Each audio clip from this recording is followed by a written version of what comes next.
Me,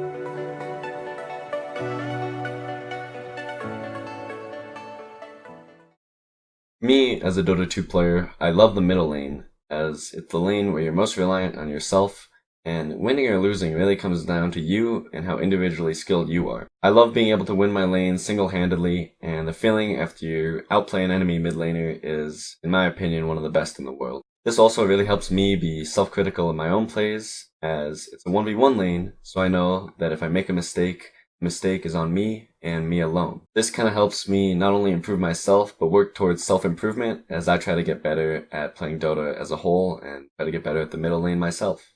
Some of the pros of the middle lane are kind of like I already mentioned. It's a self-reliant lane, as it's generally a 1v1 lane. This means that it can be really a pure test of skill between you and the opponent, on a mechanics level or on a game level. It also has a wide variety of different heroes and characters that you can play within the role, ranging from kind of high damage per second carry heroes to more ganking utility heroes.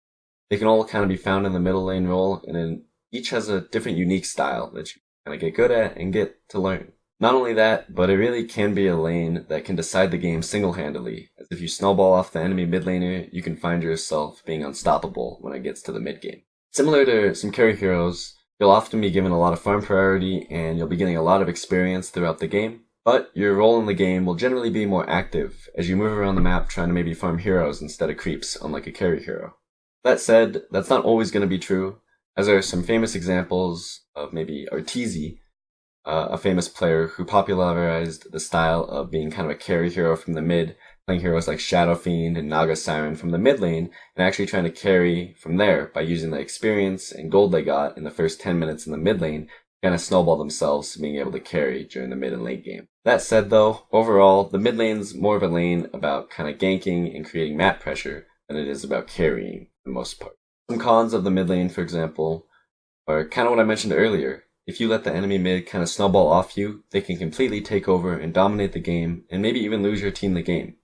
It's a lane that it's extremely important to make sure that you don't lose, and it's extremely important to make sure that you try to win. Along with that, it's one of the more complex and demanding roles mechanically. The role requires you to be not only good mechanically at last hitting, and not only good mechanically at positioning, but also be good mechanically at spellcasting and using some complex ideas such as creep aggro and creep equilibrium to help you win your lane. All that said, that's kind of what makes it such a compelling role to me.